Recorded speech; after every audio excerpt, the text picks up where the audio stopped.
ನಮಸ್ತೆ ಮೇಡಮ್. ನಮಸ್ತೆ. ಎಲ್ಲಿಂದ ಬಂದಿರೋದು?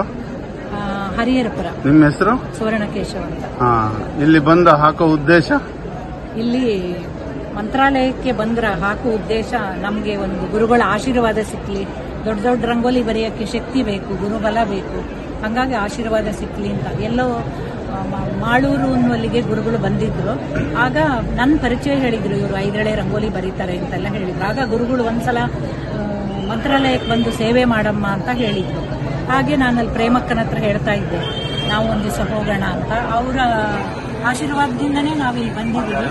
ಇವರು ಸಾಗರದವರು ಮತ್ತೆ ಇವರು ಮಾಳೂರು. ಹಾಗೆ ನಾವು ಶಿವಮೊಗ್ಗ ಸೈಡೆಲ್ಲ ಹಾಕುವಾಗ ಇವ್ರುಗಳನ್ನೇ ಕರ್ಕೊಳ್ತೀನಿ. ಇನ್ನು ಬೆಂಗಳೂರು ಸೈಡಲ್ಲಿ ಹಾಕುವಾಗ ಅಲ್ಲೊಂದು ಟೀಮ್ ಇದೆ, ಹರಿಹರಪುರ ಆ ಕಡೆ ಹಾಕುವಾಗ ಅಲ್ಲೊಂದು ಟೀಮ್ ಇದೆ. ಹಂಗೆ ಎಲ್ಲೆಲ್ಲಿ ಹೋಗುವಾಗ ಯಾರ್ಯಾರು ಅನುಕೂಲ ಆಗುತ್ತೋ ಅಲ್ಲಿ ಕರ್ಕೊಂಡೋಗಿ ರಂಗೋಲಿ ಬರೀತೀವಿ. ಇದರ ಸ್ಪೆಷಾಲಿಟಿ ಏನು? ಇದರಲ್ಲಿ ಬಿಂದು, ರೇಖೆ, ವರ್ಧಿನಿ, ವರ್ತುಲ, ಶಂಖ, ಚಕ್ರ, ಗದೆ, ಪದ್ಮ ಎಲ್ಲ ಇದೆ.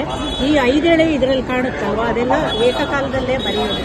ಇದು ಬಿಂದುವಿನಿಂದ ಸಿಂಧು ಅಂತ ಕಾಲದ ಮಧ್ಯದಿಂದ ಕೊನೆಯವರೆಗೆ ಎಷ್ಟು ದೊಡ್ಡ ಬೇಕಾದ್ರೂ ಮಾಡ್ಬೋದು.